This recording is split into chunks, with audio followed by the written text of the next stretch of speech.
Leksimizin davamı, hürmetli vatandaşım. Washington'dan sözləvatımız. Amerika Asiya qaytıb kelgəndən keyin əməli hərəkətni yolga qoydu. Amerikanın hərbi razvet aeroplanları rakata yüklegen qoğluğucu parxoti, amatkilleri hem de Irak musafirlik bombardımançı aeroplanları bu nazbik rayınğa. Yani Cungo ilgilik hukuk talep kılıvatkan deniz yüzüge yetip gelip katnaş ve uçuşunu yolga koydu. Amerikalıklar degen deniz katnaş ve uçuş erkilliğini sınaqdan ötközdi.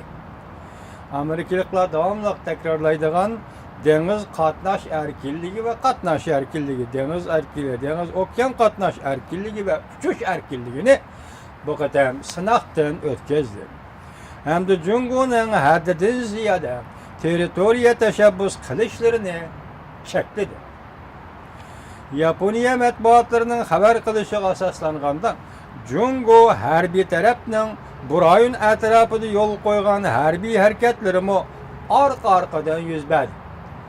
Yaponiya matbuatlarının aşkarlışı qaraganda Cungo harbiy tarafının Cenubi Deniz rayonunda yol koygan harbiy hareketlerimi arka-arkada yüz berdi. Yaponiya Devlet Müdafiə Ministerliği 12. ayının 26. gün tarqatqan xəbərində bundaq göstərdi.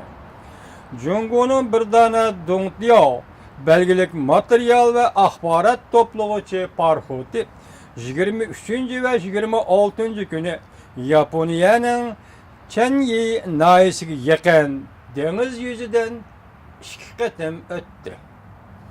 Bundan burun 11. ayda Yaponiya Devlet Müdafiə Ministerliği Cungo harbiy parxotlarının Chongqing nahiyesiga qarashliq Senkaku takım araları yani Xitaycha Diaoyuda takım aralarının yeniden qayta ötkenligini xabar qilgan edi.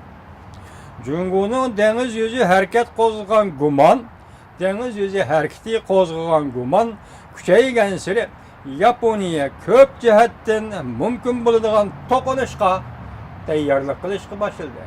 Diqqat vatandoshim.